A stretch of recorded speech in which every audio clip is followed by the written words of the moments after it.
Good day, Kopanong brothers and sisters. It is good to meet with you on this Sunday, the second Sunday of Advent.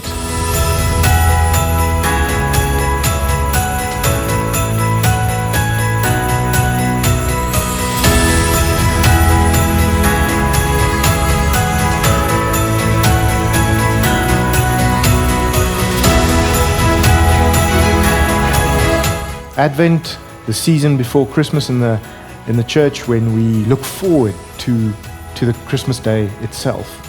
It's a time when we build expectation for the coming of Christ. And in many churches, this second Sunday of the Advent season is called the Sunday of Peace. And with that in mind, I thought of a text from Luke 2, verse 1 to 21.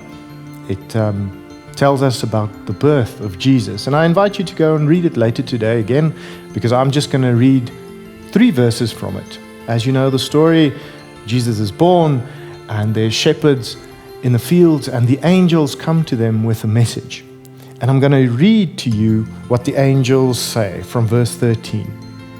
Suddenly, a great company of the heavenly host appeared with the angel, praising God and saying, "Glory to God in the highest, and on earth peace to those on whom his favor rests." When the angels had left them and gone into heaven, the shepherds said to one another, "Let's go to Bethlehem and see this thing that has happened, which the Lord has told us about." When Luke writes this piece, and if you go read it later today, in the first verse he makes a very interesting comment. He says this happened in the time of Emperor Caesar Augustus. Now, Emperor Augustus brought a lot of peace and prosperity to the Roman Empire during his reign. A lot of development happened, and they spoke of the Pax Romana, the peace of Rome. But this peace primarily meant an absence of war. And also, this peace always had to be enforced by Roman soldiers. They had to make sure this peace was kept. And then one may ask the question, is it really peace if a soldier continually has to enforce it?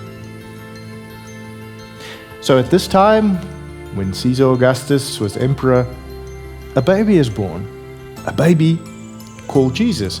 And when he is born, the angels sing about peace. Peace to those on earth on whom God's favor rests.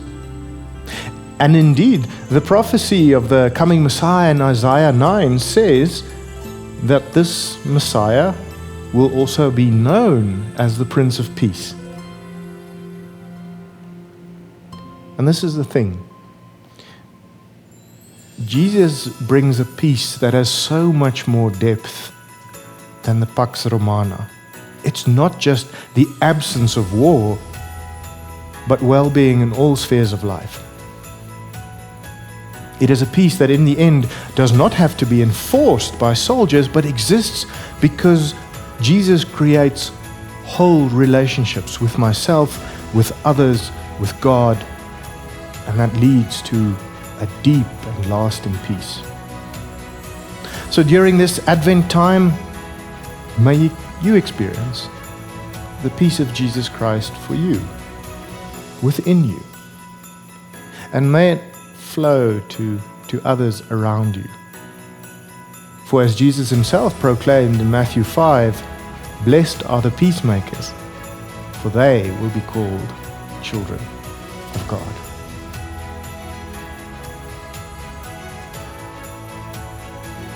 Have a blessed week.